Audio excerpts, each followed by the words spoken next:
Ya, Assalamualaikum warahmatullahi wabarakatuh. Cuk, cuk.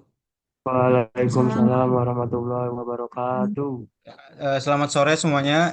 Sebelumnya saya Kaisar Rizky Ramadan dari perwakilan kelompok 5 ingin mengucapkan terima kasih kepada Bapak Dr. Insinyur Syaryo Sadik ST, MENG, MM, MSI, LPP, CPS, dan teman-teman yang bergabung pada Zoom di sore hari ini. Materi yang akan kami bawakan hari ini adalah pengantar industri kreatif. Sebelum kita masuk ke materi, izinkan saya memperkenalkan rekan-rekan kelompok saya terlebih dahulu. Nggak mau ke slide, Cuk. Bentar. Nah, nah, yang pertama ada Aisyah Nazifah, terus ada Ahmad Zaki Maulana, terus ada Asmaul Husna, Ataya Suja Alhanan, Dwi Astuti, Kaisar Rizky Ramadan, Saskia Miftah Zikrana, dan Yasmin Kuratu Ain. Baik, untuk mempersingkat waktu, kita akan masuk ke materi pertama, yaitu definisi industri kreatif yang akan dibawakan oleh Ahmad Zaki Maulana. Waktu dan tempatnya dipersilahkan. Sini.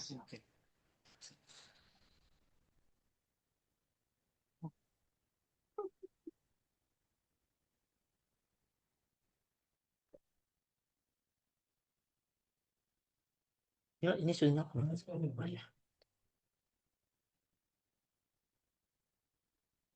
berjalan pakai kaki. Perkenalkan saya Zaki yang akan membawakan materi pertama pada hari ini yaitu definisi industri kreatif. Industri kreatif merupakan suatu bentuk kegiatan ekonomi yang bertumpu pada pemanfaatan ide, kreativitas, keterampilan, serta bakat individu dengan menjadikan model intelektual sebagai sumber daya utama. Industri ini tidak hanya sebatas menghasilkan produk fisik, tetapi juga mencakup penciptaan karya seni, desain, inovasi teknologi, dan berbagai bentuk ekspresi budaya yang mampu memberikan nilai tambah ekonomi. Dengan kata lain,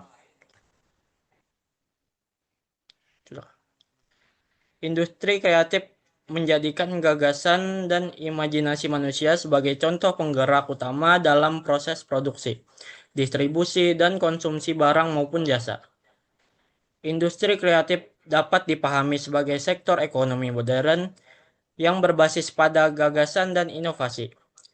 Sektor ini tidak hanya berfungsi sebagai wadah ekspresi budaya dan karya individu, tetapi juga berperan penting dalam pembangunan ekonomi, penciptaan lapangan kerja baru, serta peningkatan daya saing nasional.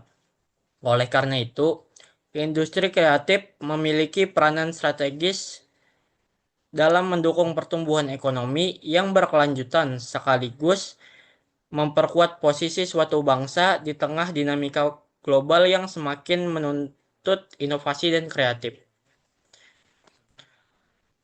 Materi selanjutnya akan dilanjutkan oleh rekan saya. Next, moderator.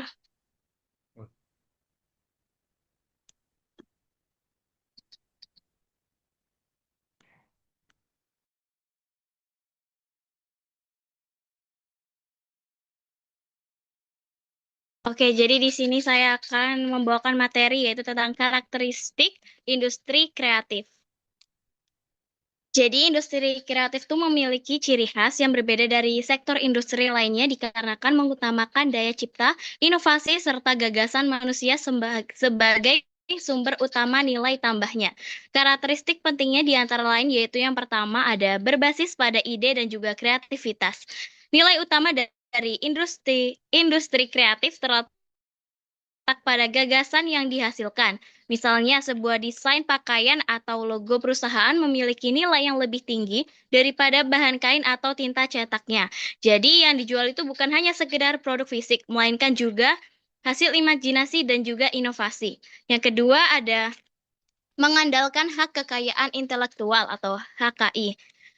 Produk kreativitas biasanya memiliki perlindungan hukum seperti hak cipta, hak paten, merek dagang, atau desain industri. Contohnya, lagu yang diciptakan musisi itu tidak bisa ditiru begitu saja dikarenakan itu dilindungi oleh hak cipta. HKI inilah yang menjadi aset utama industri kreatif. Dan yang ketiga ada tidak bergantung pada sumber daya alam. Berbeda dengan sektor pertanian, pertambangan atau perikanan yang sangat menggantungkan SDA, industri kreatif bertumpu pada sumber daya manusia yang kreatif. Artinya, meskipun SDA terbatas, industri kreatif tetap bisa tumbuh karena bergantung pada ide, inovasi, dan juga talenta. Bisa bisa dilanjutkan oleh Una. Baik, terima kasih. Di sini saya akan melanjutkan dari karakteristik industri kreatif, yaitu langsung keempat, masuk ke dinamis dan cepat beradaptasi terhadap perubahan tren dan teknologi. Nah, dalam dunia modern ini, tren bisa berubah hanya dalam waktu singkat. Misalkan nih, tren fashion, terus itu gaya konten media sosial, hingga inovasi dalam aplikasi digital.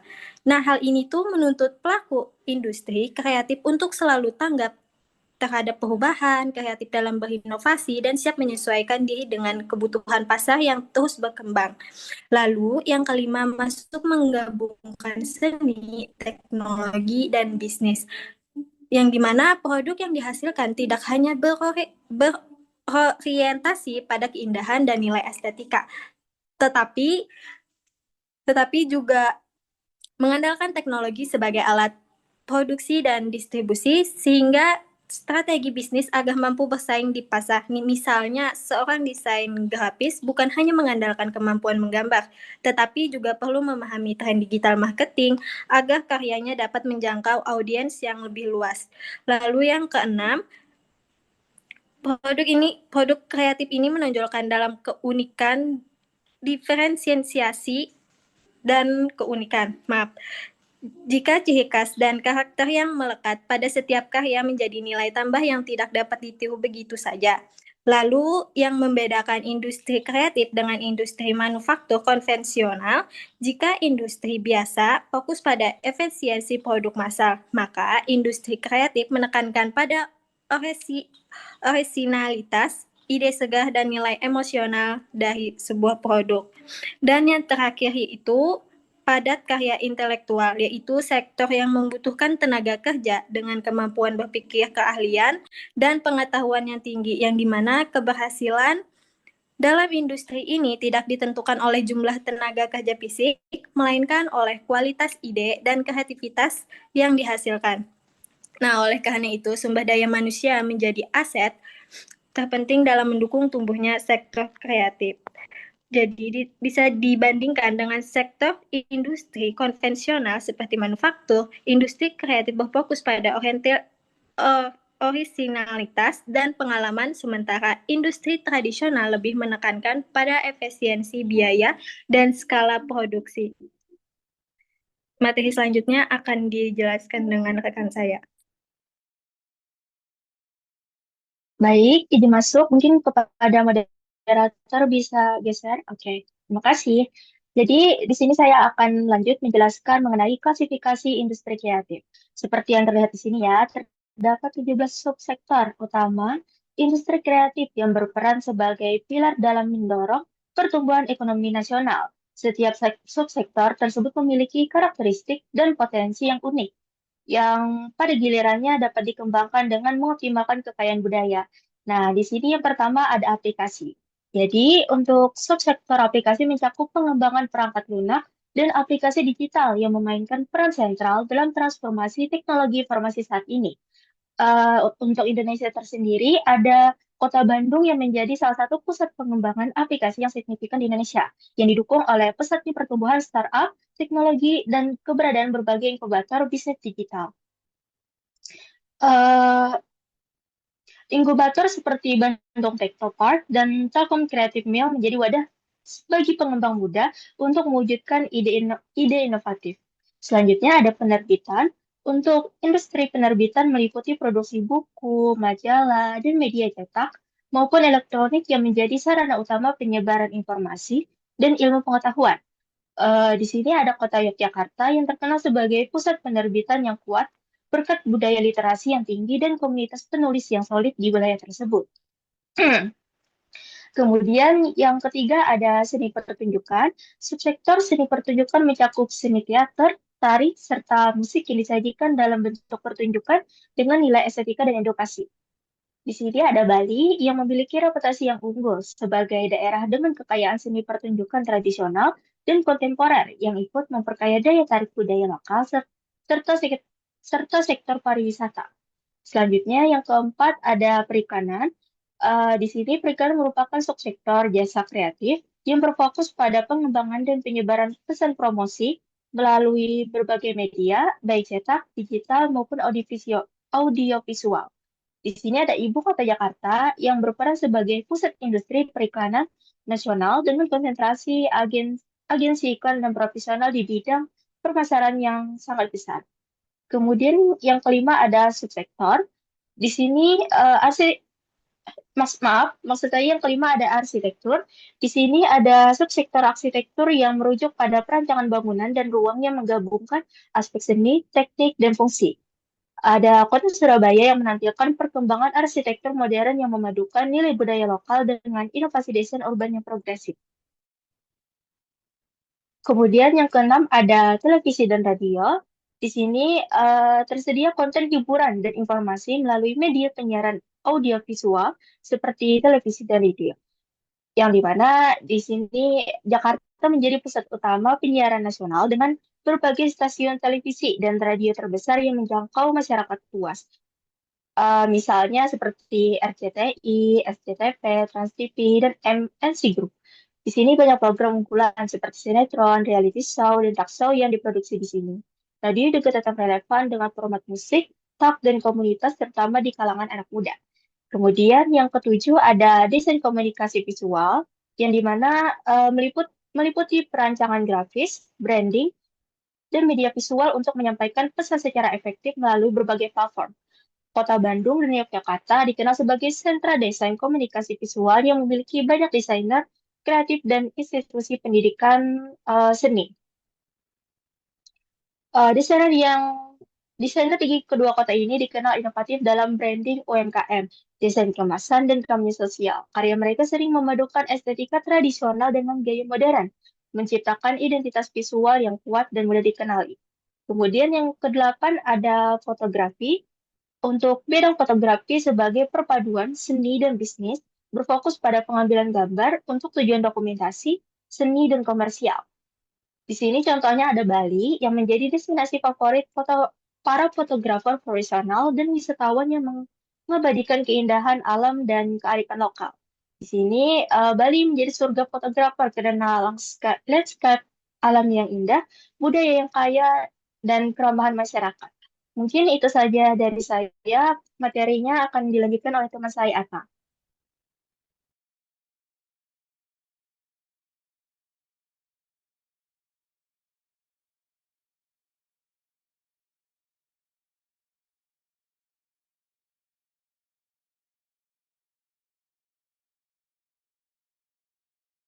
Oke.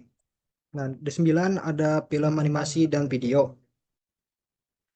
Subsektor ini menjadi media narasi global yang mampu mempengaruhi opini publik dan budaya populer. Salah, cukup. Animasi tidak hanya untuk hiburan anak, tapi juga digunakan dalam edukasi, pelatihan, dan simulasi medis. Dengan platform seperti Netflix dan YouTube, kreator independen kini bisa menjangkau audiens internasional melalui jalur distribusi tradisional. Daerah Jakarta dan Bandung memiliki studio produksi dan talenta kreatif yang mendukung pertumbuhan industri film dan animasi.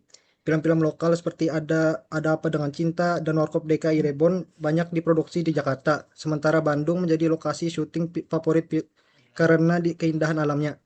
Di dalam animasi, studio seperti MSV Pictures dan Best Entertainment menghasilkan konten yang bersaing di pasar global. 10 ada kuliner. Kuliner adalah bentuk ekspresi budaya yang paling langsung dirasakan. Inovasi terjadi melalui fashion cuisine, plant-based food, dan teknik memasak modern seperti sauce feed.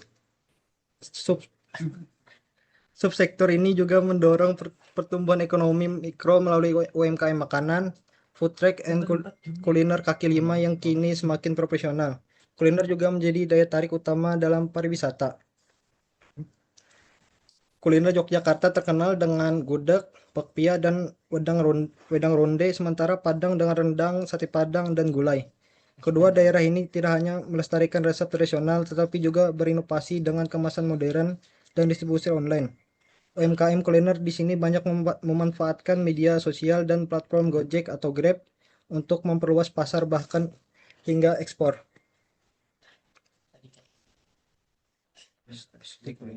11 ada fashion.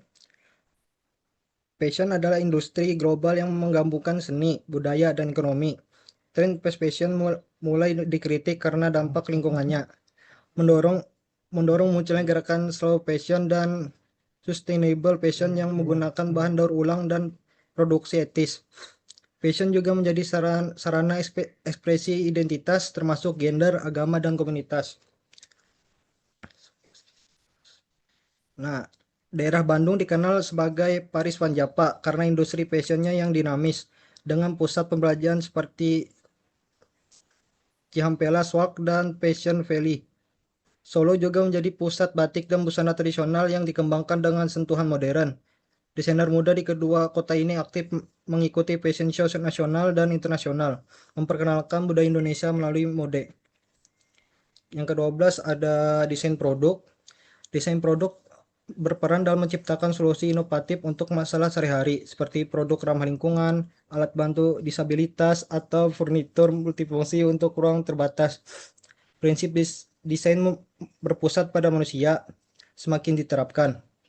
Produk kreatif juga menjadi komoditas ekspor bernilai tinggi, terutama yang menggabungkan estetika lokal dan fungsi modern. Nah, desain produk Bandung menjadi rumah bagi banyak desainer produk yang menciptakan furnitur, aksesoris, dan barang rumah tangga dengan desain ergonomis dan estetis. Komunitas seperti Bandung Design Movement dan mendorong kalau maaf kalau kolaborasi antar desainer dan pabrik lokal. Produk ini sering dipamerkan di event seperti Indonesia Design Expo dan diekspor ke pasar Asia dan Eropa. 13 ada seni rupa. Seni rupa menjadi media ekspresi bebas yang seringkali menantang norma sosial dan politik. Dalam era digital, seni rupa konvensional berkembang ke bentuk baru seperti digital art dan seni generatif. Pasar seni rupa juga semakin global dengan lelang daring dan galeri virtual yang memudahkan transaksi antar negara. Nah, seni rupa Yogyakarta memiliki galeri seni seperti Cemeti Art House dan Sengkering Art Space yang menjadi wadah bagi seniman muda. Karya seni rupa di sini mencakup lukisan, instalasi, dan seni jalanan yang sering mengangkat isu sosial dan politik. Festival seni seperti Jogja Biennale dan menarik perhatian internasional dan menjadi ajang pertukaran budaya. 14 ada musik. Musik memiliki kekuatan emosional dan sosial yang besar. Mampu menyatukan komunitas dan menjadi suara generasi dalam ekonomi digital. Musisi tidak hanya mengandalkan penjualan lagu, tetapi juga menunjukkan langsung merchandise dan kolaborasi brand. Platform musik streaming memberi akses luar, namun juga menimbulkan isu royalti yang adil bagi pencipta. Daerah Jakarta menjadi pusat industri musik dengan label besar seperti Trinity Optima dan Sonic Music Indonesia. Banyak musisi ternama seperti Tulus, Isyana Sarasvati, dan Noah berasal dari sini. Selain itu, Jakarta juga menjadi tuan rumah konser dan festival musik besar seperti We The Fest and Java Jazz Festival yang menarik penonton dari seluruh Asia. Ke-15 ada desain interior. Desain interior kini tidak hanya soal estetika, tetapi juga kesehatan dan kenyamanan penghuni. Konsep seperti biophilic design dan smart home semakin populer. Desain interior juga berperan dalam menciptakan ruang kerja yang produktif dan ruang publik yang inklusif. Daerah Surabaya dan Jakarta memiliki banyak firma desain interior yang mengerjakan proyek hunian mewah, kafe, hotel, dan perkantoran. Desain di Surabaya cenderung memadukan elemen tradisional Jawa Timur dengan gaya minimalis modern. Sementara di Jakarta lebih beragam karena pengaruh global teknologi seperti 3D trading juga digunakan untuk mempresentasikan konsep kepada klien. Ke-16 ada seni kriya. Seni kriya menggabungkan keahlian tangan dengan nilai budaya yang dalam. Dalam konteks modern, karya kriya dikembangkan sebagai produk bernilai seni tinggi dan komersial, seperti perhiasan, tekstil, dan dekorasi rumah. Pelestarian teknik tradisional seperti tenun, batik, dan ukir menjadi bagian dari identitas nasional yang dihargai secara global. Daerah Pekalongan diakui UNESCO sebagai kota kreatif batik pada 2014. Batik Pekalongan dikenal dengan motifnya yang beragam, dipengaruhi oleh budaya Tionghoa, Arab, dan Eropa. Selain batik, kota ini juga dikembangkan kerajinan lain seperti anyaman dan keramik. Pelatihan dan pemeran rutin membantu pengrajin meningkatkan kualitas dan akses pasar. Dan yang terakhir ada pengembangan permainan. Pengembangan permainan game kini bukan hanya hiburan, tetapi juga alat edukasi, terapi, dan simulasi pelatihan. Industri game global bernilai miliaran dolar dengan komunitas pemain yang sangat aktif. Inovasi seperti virtual reality dan game berbasis blockchain membuka peluang baru. Esport juga menjadi industri besar dengan atlet profesional, turnamen, dan sponsor korporat. Nah, daerah Jakarta dan Bandung menjadi pusat pengembangan game dengan studi seperti Aget, Tioto, dan apa nih, Cok? Tok dan Tok Production. Game seperti Povitalk dan Battle of Polytopia berhasil menembus pasar global. Komunitas game developer aktif mengadakan game jam dan kompetisi seperti pemerintah mendukung melalui program pelatihan dan pendanaan untuk startup game. Selanjutnya akan dilanjutkan oleh rekan saya.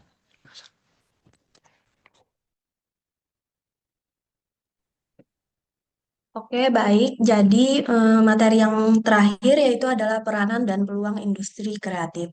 Jadi, industri kreatif ini tuh memiliki kedudukan yang sangat penting dalam perekonomian nasional maupun global karena mampu memberikan kontribusi terhadap berbagai aspek kehidupan baik dari sisi ekonomi maupun non-ekonomi.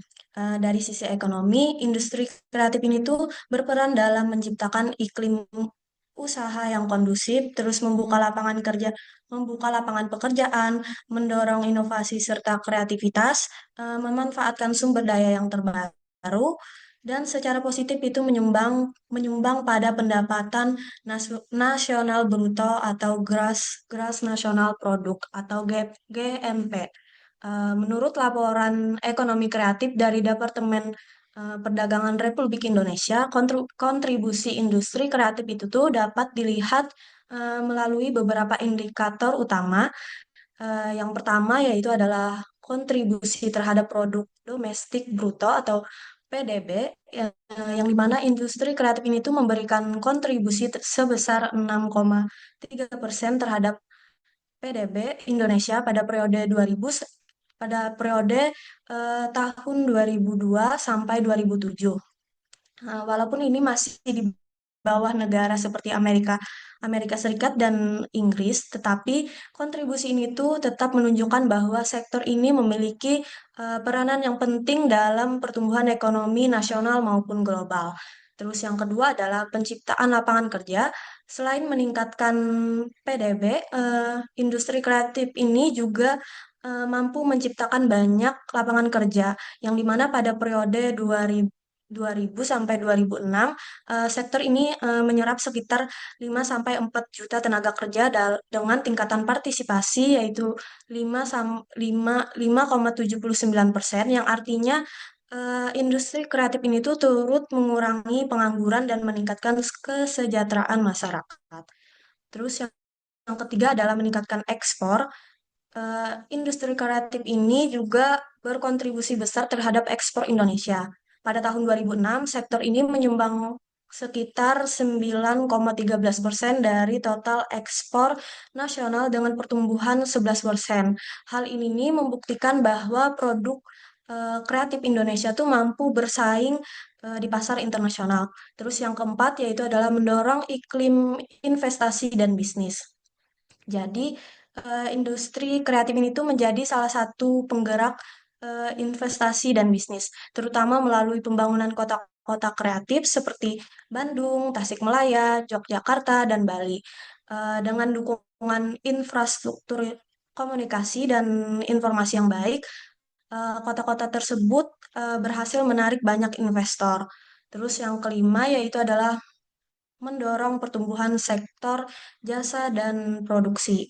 Jadi, perkembangan industri kreatif ini tuh turut mendorong sektor jasa dan produksi seperti distribusi, perdagangan, konstruksi, dan pariwisata. Artinya, sektor ini tuh tidak hanya berdiri sendiri, eh, mem- tetapi juga menjadi pendorong bagi sektor-sektor ekonomi lainnya.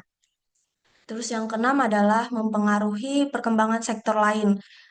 Industri kreatif ini tuh mampu membuka lapangan usaha baru di berbagai bidang pendukung. Contohnya industri kuliner di Bandung yang mendorong pertumbuhan pariwisata dan perdagangan.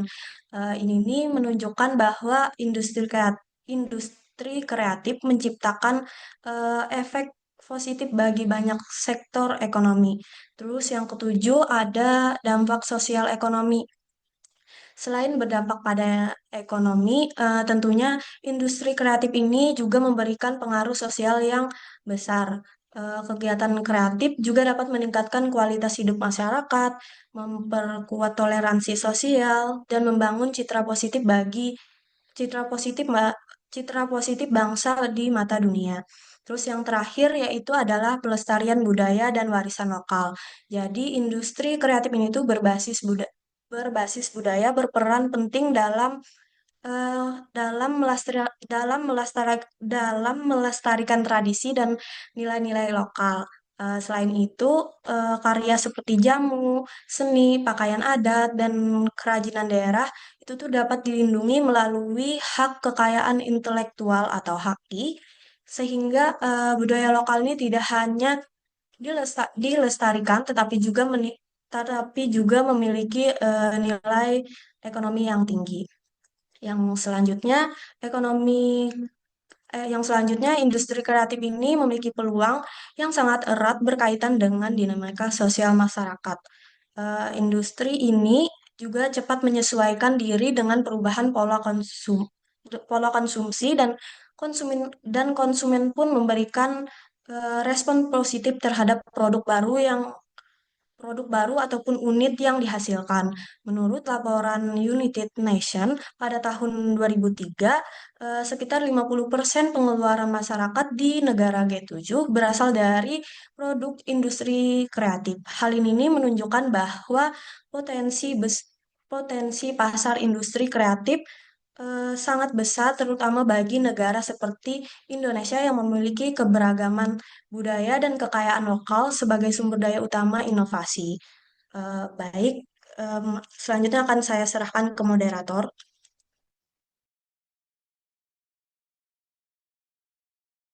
Memberikan kontribusi yang lebih signifikan terhadap PDB dibandingkan subsektor yang lain yang lebih modern seperti aplikasi atau film. Itu saja yang dapat saya tanyakan. Terima kasih atas kesempatannya. Oke, terima kasih Hafiz. Lanjut ke penanya kedua, Olivia Rahma. Oke, sebelumnya aku izin masuk. Kenalkan aku Olivia Rahma dengan 2 NIM terakhir 07. Punya pertanyaannya, apa sih resiko terbesar yang dihadapi oleh pelaku industri kreatif dalam jangka panjang? Dan bagaimana sih cara mengantisipasi resiko terbesar itu? Oke, itu aja. Terima kasih. Terima kasih. Terus yang terakhir ada Sonia Indriani Safitri. Silakan. Baik, perkenalkan nama saya Sonia Indriani Sapitri dengan NIM terakhir 01. Pertanyaannya, apa saja kebijakan, regulasi, dan fasilitas spesifik, misalnya jenis subsidi, program inkubasi, atau undang-undang perlindungan HKI yang baru, yang telah atau akan diterapkan oleh pemerintah Indonesia untuk mendukung 17 subsektor industri kreatif, sebagaimana disarankan di bagian saran. Terima kasih.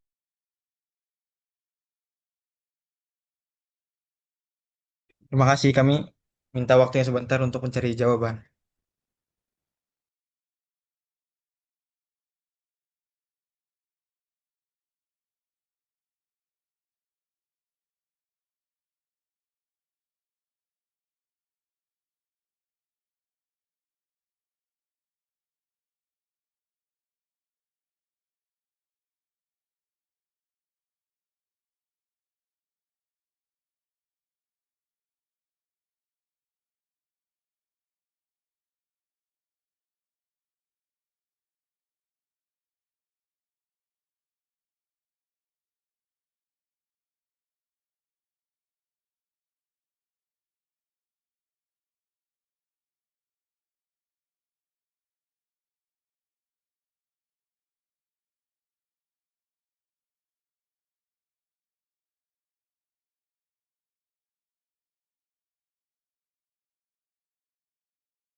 Baik, di sini saya izin masuk.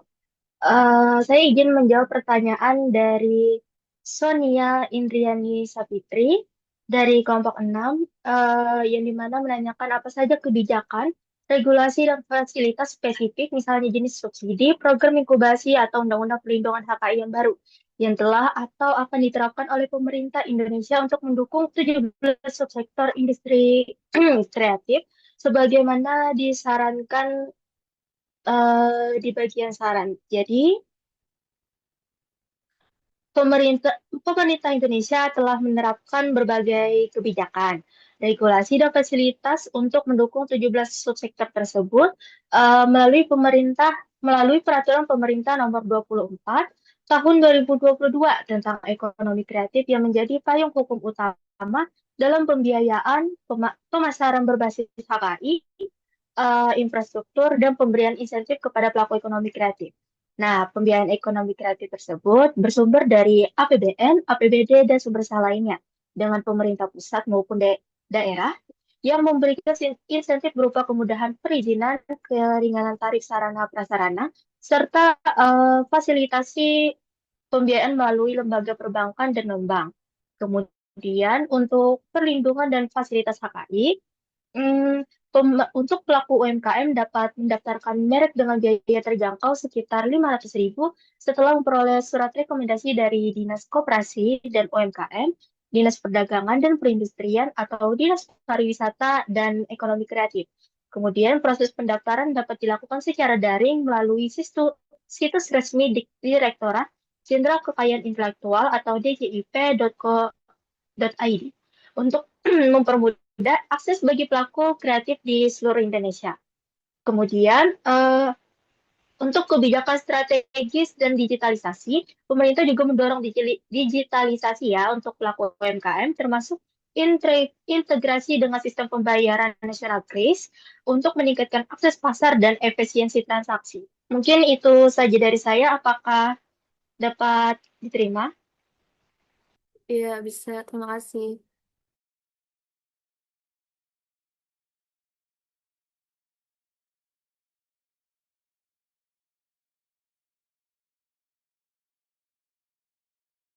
Baik, saya izin masuk. Di sini saya akan menjawab pertanyaan dari Olivia Rahma, yang dimana bunyi pertanyaannya, apa resiko terbesar yang dihadapi pelaku industri kreatif dalam jangka panjang dan bagaimana cara untuk mengantisipasinya. Jadi, menurut saya, resiko terbesar yang dihadapi pelaku industri kreatif itu dalam jangka panjang itu adalah ketertinggalan dalam berinovasi dan beradaptasi terhadap perubahan tren, teknologi, dan perilaku konsumen. Industri kreatif ini juga sangat bergantung pada kreativitas dan relevansi pasar, sehingga ketika pelaku usaha itu tidak mampu mengikuti perkembangan tersebut, maka produk dan produk dan jasanya tentunya akan kehilangan daya saing. Untuk mengantisipasi hal ini, tentunya pelaku industri tersebut perlu terus-menerus melakukan riset pasar, mengembangkan ide-ide baru, memanfaatkan teknologi yang sekarang, terus membangun jaringan kerja, serta meningkatkan kompetensi sumber daya manusia agar mampu berinovasi eh, sesuai dengan sesuai dengan eh, sesuai dengan global yang sekarang. Apakah dapat dipahami, Oli? Iya, dapat dipahami, Dwi. Terima kasih. Sama-sama.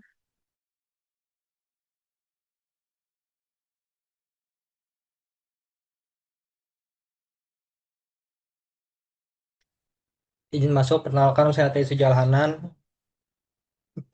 Saya ingin menjawab pertanyaan dari Habis Salimi yang pertanyaannya, seni kriya atau kerajinan tangan disebutkan memiliki nilai seni tinggi dan potensi ekonomi mengapa subsektor ini yang seringkali bersifat padat karya dan melestarikan warisan tradisi belum memberikan kontribusi yang lebih besar dan signifikan terhadap PDB dibandingkan subsektor yang lebih modern seperti aplikasi atau film. Ada beberapa alasan utamanya. Yang pertama, skalabilitas yang tinggi, skalabilitas produksi yang terbatas. Kerajinan tangan bersifat padat karya dan seringkali tidak bisa diproduksi massal tanpa mengorbankan kualitas atau nilai estetika. Dibandingkan dengan aplikasi atau film digital yang sering sekali dibuat bisa didistribusikan ke jutaan pengguna tanpa biaya produksi tambahan yang signifikan. Yang kedua, akses pasar yang global yang terbatas. Banyak pelaku seni kriya hanya menjual di pasar lokal atau domestik. Belum layak yang mengakses pasar internasional secara konsisten karena keterbatasan dalam hal branding, packing, sertifikasi ekspor, dan digital marketing. Ketiga, ada kurangnya modernisasi dalam bisnis model. Banyak pengrajin masih menggunakan model bisnis tradisional dan tidak mengadopsi teknologi digital untuk pemasaran, distribusi, atau efisiensi produk. Sementara subsektor aplikasi atau film lahir dan berkembang di era digital, sedangkan lebih mudah menyatu dengan tren ekonomi digital dan global. Keempat, ada kurangnya investasi dan dukungan modal. Seni kriya jarang memiliki investor besar atau venture capital karena dianggap tidak scalable dan memiliki margin keuntungan rendah. Sebaliknya, startup aplikasi atau studio film potensi bisa mendapatkan pendanaan besar karena potensi pertumbuhan eksponensial. Kelima, ada kurangnya regenerasi pelaku dan inovasi desain.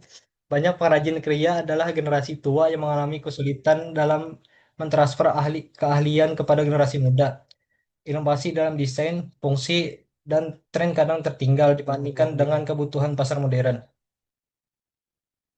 Terakhir, ada rendahnya literasi digital dan edukasi bisnis. Sebagian besar pelaku kerajinan masih belum memiliki pemahaman kuat tentang manajemen usaha, pemasaran digital, atau e-commerce. Hal ini membatasi pertumbuhan dan daya saing produk mereka. Sekian jawaban dari saya. Apa ada yang ingin menambahkan?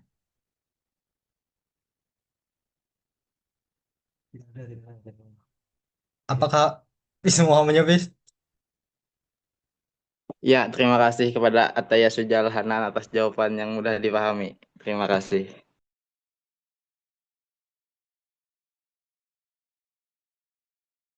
Selanjutnya saya akan buka sesi kedua. Di sini sudah ada 3 penanya. Yang pertama ada Fuji Nurfati Nafisa, terus ada Kartika Maulida, dan ada Kezia Dian Wirandarta. Eh, untuk Fuji, silahkan pertanyaannya. Oke, izin masuk. Sebelumnya terima kasih untuk kelompok 5. Di sini saya setuju saat penjelasan kalian tadi mengenai salah satu karakteristik utama industri kreatif yang dimana itu adalah mengandalkan hak kekayaan intelektual atau HKI sebagai aset utama. Nah, tapi saya penasaran nih, kalau kita lihat di lapangan loh, banyak sebenarnya masyarakat kita, masyarakat Indonesia, masih banyak yang nonton film bajakan, download musik ilegal, atau pakai desain orang yang bisa dibilang tanpa izin gitu. Nah, dalam kondisi kayak gitu, emang industri kreatif tuh bisa berkembang dengan sehat nggak sih? Lalu menurut teman-teman kelompok 5, yang lebih penting sekarang itu memperkuat hukumnya dulu atau kita harus mengubah mindset masyarakatnya? Mungkin bisa dipahami oleh kelompok 5. Oke, bisa. Nanti dikirim ya pertanyaannya Fuji. Oke. Ya, terima kasih. Yang kedua ada Kartika Maulida. Dipersilakan pertanyaannya. Baik, terima kasih atas kesempatannya. Kelompok 5, perkenalkan nama saya Kartika Maulida dengan 2 NIM terakhir 49 dari kelompok 6. Pertanyaan saya adalah, apa dampak negatif yang mungkin muncul dari perkembangan industri kreatif terhadap budaya lokal? Itu saja dari saya. Sekian, terima kasih. Terima kasih. Yang Terakhir ada Kezia Wirandarta. Dipersilakan. Baik, sebelumnya terima kasih buat kelompok 5 atas kesempatannya. Perkenalkan nama saya Kezia dan Wirandarta dengan 2 NIM terakhir 18. Saya izin bertanya, sekarang banyak mahasiswa yang mulai terjun ke dunia industri kreatif seperti konten digital atau konten kreator, desain, musik, atau usaha kreatif lainnya. Menurut kalian, apa yang bisa dilakukan kampus atau universitas untuk lebih mendukung pengembangan potensi kreatif mahasiswa agar bisa lebih bersaing di dunia kerja nantinya? Sekian pertanyaan dari saya, terima kasih.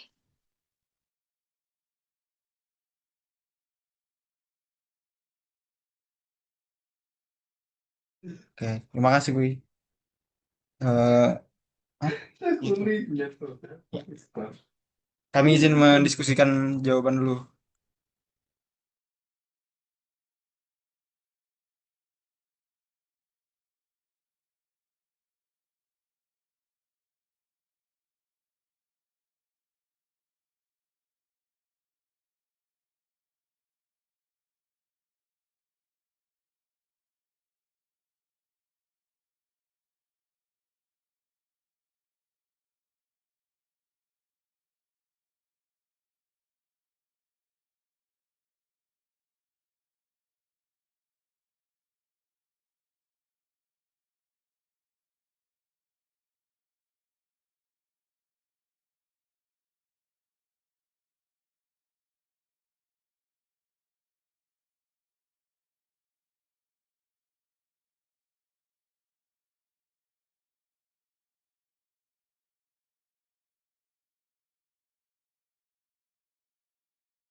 Oke, izin masuk semuanya. Jadi di sini saya akan menjawab pertanyaan dari Fuji.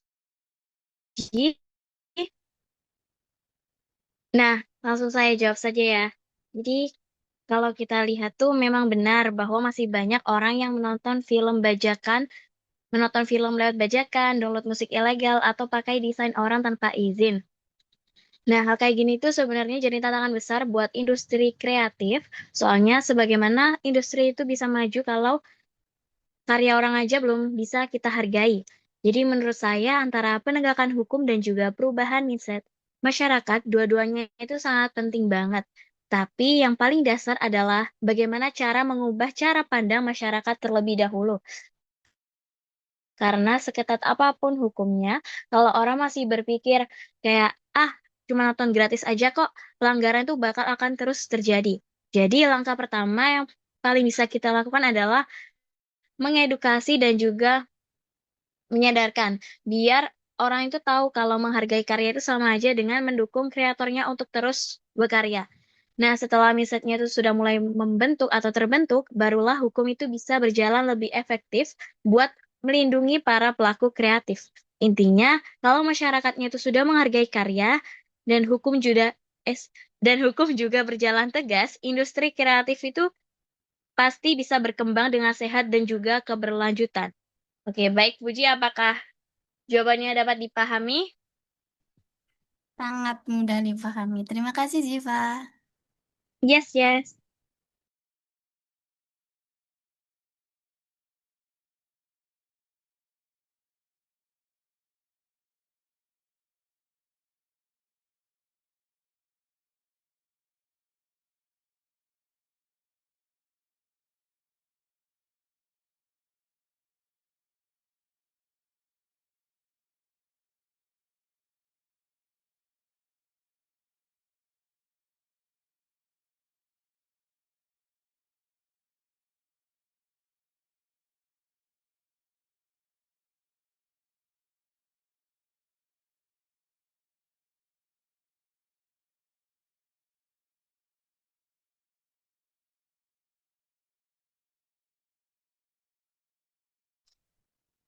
Izin menjawab pertanyaan dari Kezia. Oke.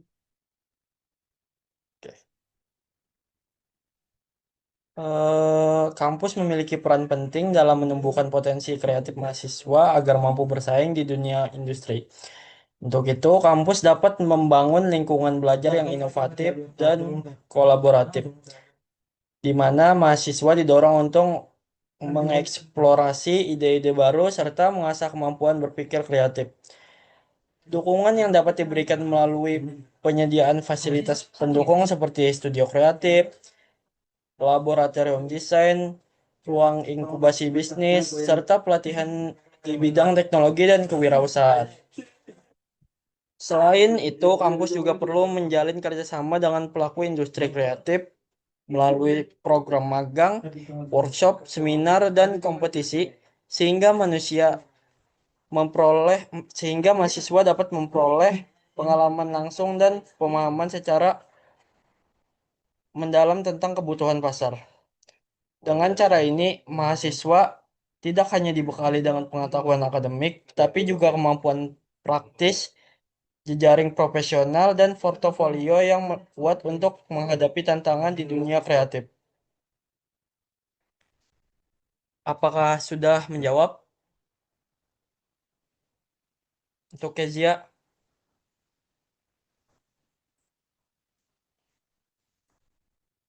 Baik, terima kasih Kezia. kelompok 5 Oke.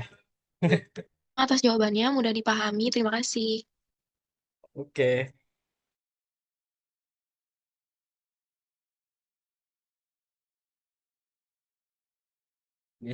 Saya akan menjawab pertanyaan Kartika Maulida. Yang pertanyaannya, apa dampak negatif yang mungkin muncul dari perkembangan industri kreatif terhadap budaya lokal?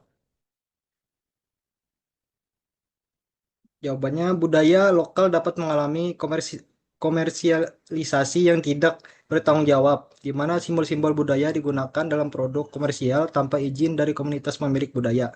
Misalnya, motif tradisional digunakan pada produk massal tanpa memahami nilai-nilai di baliknya. Ketergantungan pada teknologi dalam industri kreatif menciptakan kesenjangan digital, di mana masyarakat adat di daerah terpencil yang memiliki keterbatasan akses internet dan perangkat digital tertinggal dalam pelestarian budaya. Mereka tidak mampu mempromosikan budayanya secara digital, sehingga budaya mereka tidak mendapat ruang yang lengkap untuk berkembang dibanding budaya yang lebih dominan di platform digital.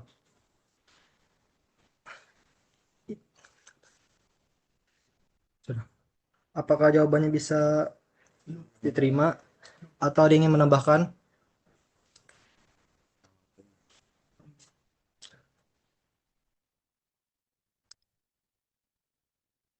Untuk Kartika, apakah jawabannya bisa diterima?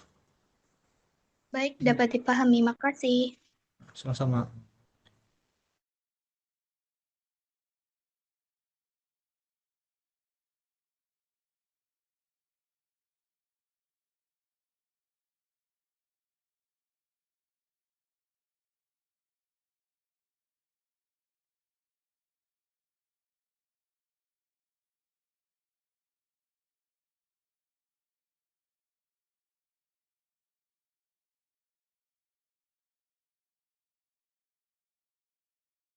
Mungkin itu saja. Terima kasih kepada teman-teman yang sudah aktif bertanya dan juga kepada rekan-rekan saya juga yang sudah menjawab pertanyaan. Sebagai penutup, sabar. Wait, kenapa nih?